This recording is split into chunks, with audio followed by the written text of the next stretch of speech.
Kalau kemarin Netflix cukup berhasil mengadaptasi One Piece, jauh sebelum munculnya live action One Piece, sebenarnya ada banyak sekali anime dan juga manga yang sudah dibawa ke live action dan 90%-nya gagal diterima oleh penontonnya. Hanya sekitar 10% saja yang berhasil, termasuk di dalamnya ada film Rurouni Kenshin yang mendapatkan predikat adaptasi anime terbaik sejauh ini. Nggak cuma Samurai X, sebenarnya masih ada adaptasi dari Alita Battle Angels yang memang cukup bagus hasilnya. Namun, James Cameron selaku sutradara lebih memilih gaya film semi live action yang menggunakan CGI pada pemeran utamanya. Apakah itu masih bisa dihitung sebagai live action? Setelah kita melakukan riset, ternyata jumlah anime yang dibawa ke live action sejak tahun 80-an sampai sekarang cukup banyak cuy. Jelas nggak mungkin kita bahas semua di video kali ini. Tapi intinya adalah rata-rata gagal membawa keistimewaan cerita anime dan juga manganya ke versi film. Sejauh ini ada beberapa faktor penyebabnya guys. Ada yang ceritanya jauh berbeda dengan anime, ada juga pemeran yang latar tempatnya berbeda sekali dengan anime, hingga kualitas CGI serta action scene-nya yang jelek parah. Setelah memilih, akhirnya kita putuskan untuk memberikan daftar live action anime terburuk yang dibuat barat dengan budget yang besar, tapi justru gagal total. Langsung saja berikut daftarnya. Di urutan yang ke-10 kita pilih Speed Racer yang rilis tahun 2008. Meskipun diakui film ini tidak terlalu buruk pada zamannya, film yang mengadaptasi anime Speed Racer saat ia memulai karir ini memiliki cerita yang terlalu berat jika dibandingkan dengan animenya. Film milik Wachowski bersaudara ini memiliki cerita yang memusingkan penonton dan gaya visual yang terlalu berlebihan. Niatnya memang ingin menyamakan dengan anime, namun gaya visual anime yang kontras ternyata tidak terlalu cocok untuk sebuah film live action. Mendapatkan skor 42% di Rotten Tomatoes, bagaimana pendapat kalian tentang film Speed Racer ini? Di urutan ke-9 ada Attack on Titan yang dirilis pada tahun 2015. Mengadaptasi manga Hajime Isayama berjudul sama, film Attack on Titan ini sempat mencap mereka akan memecahkan anggapan anime shonen tidak bisa dibuat live action. Tapi kenyataannya setelah rilis bahkan sempat heboh dulu di tahun 2015, ternyata belum mampu membuat penonton puas. Dengan hanya mendapatkan skor 34% di Rotten Tomatoes, penonton menganggap kalau film ini terlalu rumit dan ceritanya loncat-loncat. Namun yang paling dipermasalahkan adalah film ini ternyata menggunakan CGI yang terlalu berlebihan dan tidak meyakinkan. Para Titan sama sekali tidak terlihat menakutkan seperti yang ada di versi animenya. Di urutan ke-8 ada Kite yang rilis pada tahun 2014. Pernahkah kalian melihat film dengan penilaian 0% dari kritikus? Belum pernah kan? Tapi kenyataannya ada dan pernah terjadi. Ya, salah satunya terjadi di film yang berjudul Kite yang rilis pada tahun 2014 dan mengadaptasi anime OVA atau original video animation yang booming pada tahun 90-an. Ternyata kualitas filmnya tidak bisa sekeren animenya. Cerita yang dihadirkan sangat sulit untuk menghibur penonton karena cerita yang melelahkan dan juga aksi kekerasan yang tidak masuk akal serta plot twist yang sangat mudah untuk dilupakan. Belum lagi ceritanya sangat berbeda dengan versi anime. Kehadiran aktor terkenal Samuel L. Jackson pun sebagai pemeran pendukung ternyata tidak cukup membuat fans puas. Dan ya, akhirnya film Kite diberikan skor 0 dari penikmatnya. Di urutan ke-7 ada Death Note. Pada faktanya, Netflix memang lebih banyak gagalnya dalam mengadaptasi anime live action ketimbang berhasilnya.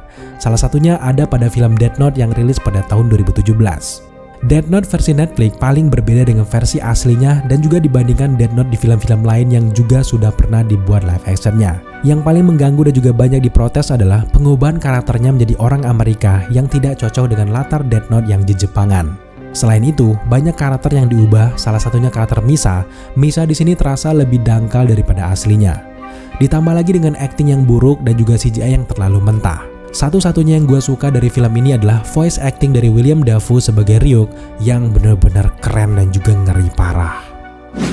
Di urutan ke-6 ada film Gantz yang rilis pada tahun 2011. Adaptasi live action Gantz ini juga tidak berhasil membawa anime ke live action karena alur cerita yang sangat terburu-buru serta pengenalan masing-masing karakter yang terlalu pendek. Hubungan antar karakter pun membingungkan di film ini guys. Ketidakkonsistenan plot dan juga akhir cerita yang tidak jelas merupakan sebab kegagalan dari film ini.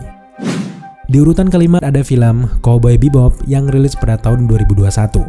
Cowboy Bebop menambah reputasi buruk Netflix dalam mengadaptasi anime ke live action. Meskipun memang terlihat di filmnya para sutradara dan juga tim berusaha sekeras mungkin untuk memberikan penghormatan kepada anime aslinya, film remake ini pada akhirnya tidak diterima dengan baik oleh penonton dan juga dikritik karena terlalu banyak menggunakan humor yang cringe dan juga gagal.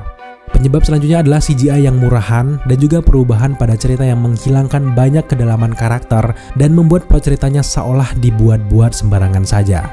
Meskipun memiliki episode berdurasi 1 jam, kurangnya petualangan yang berdiri sendiri membuat banyak orang kecewa dengan adaptasi dari Cowboy Bebop ini. Di urutan keempat ada Terraformers yang rilis pada tahun 2016. Mengadaptasi anime dengan judul yang sama, sutradara Takashi Miike gagal memikat hati para penontonnya. Premis unik dari anime tentang astronot manusia yang bertarung melawan kecoa yang bermutasi di Mars dibuat dengan cerita dan juga efek yang terlalu berlebihan. Penambahan dan juga modifikasi cerita membuat tidak relate dengan animenya. Alih-alih kita membayangkan seperti Power Rangers, Terraformers malah mengalami keterpurukan dari hal cerita yang tidak terlalu baik chemistry-nya dibandingkan dengan versi animenya. Di urutan ketiga ada Avatar The Last Airbender yang rilis pada tahun 2010. Film live action Avatar The Last Airbender tahun 2010 adalah sebuah bencana besar. Bahkan para fans sampai saat ini menganggap bahwa film ini tidak pernah eksis. Mereka menganggapnya sebagai titik gelap dari waralaba kesayangan mereka. Penyebabnya ada banyak sekali, dari ketidakberesan dalam casting hingga ketidaksesuaian dalam plot keseluruhan ceritanya. Adaptasi live action Avatar The Last Airbender ini membuat para penggemar sangat marah. Juga tidak ketinggalan penampilan para aktor tidak sesuai dengan harapan para penggemar, tampak kering dan juga hambar. Selain menjadi adaptasi yang buruk, film ini juga sangat buruk sebagai sebuah film. Di urutan kedua, Dragon Ball Evolution yang rilis pada tahun 2009.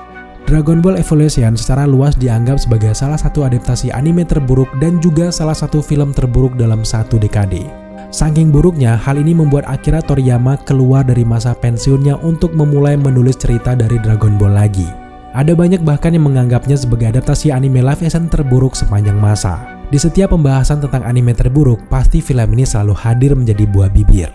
Film ini juga banyak dikritik karena CGI-nya yang buruk dan akting serta dialog yang klise, dan yang paling terpenting adalah mereka terlalu banyak mengubah ceritanya dan juga sangat sulit untuk dimengerti oleh mereka yang tidak terbiasa dengan serial ini.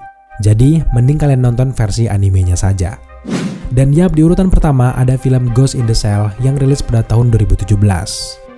Scarlett Johansson pernah main film dari adaptasi anime berjudul Ghost in the Shell. Tapi sayangnya film ini menuai beberapa kontroversi soal whitewashing, serta Ghost in the Shell ini juga dikritik karena tidak memiliki kedalaman filosofis dari cerita aslinya dan membuat latarnya kurang unik. Meskipun pesona dari Scarlett Johansson sangat menawan di film ini, namun memang adaptasi ini mudah sekali dilupakan yang tidak bisa dibandingkan dengan versi animasi pada tahun 1995.